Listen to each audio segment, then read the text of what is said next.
I'm not feeling really good about this trend right now because my last prediction was that we are going to, and it's the wording is important here, a reduction in Chinese steel exports. And I remember you calling me out and saying this one's going to be a layup, Nick.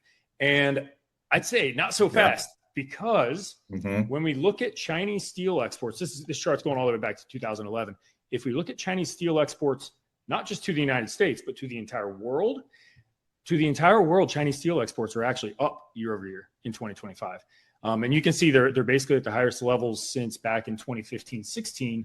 And what was 2015-16? That was basically just before the United States put in place our trade policies on protectionism.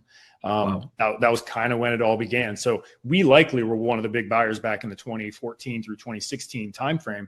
We then put in place our own duties on steel. They then got larger, and then they got larger again. But China seems to be finding other markets to be exporting their steel. So while you could have at the beginning of the year said, oh yeah, Trump's very anti, Chinese steel.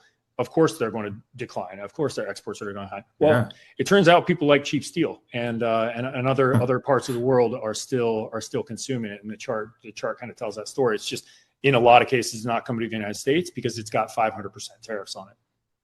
But you're right. It almost seemed like a layup, right? It's like, and even with tariffs all over the world, other countries importing that and then trying to resell it or bring it up to the market, it would seem that I'm just fascinated that the Chinese imports are the highest exports have been so high.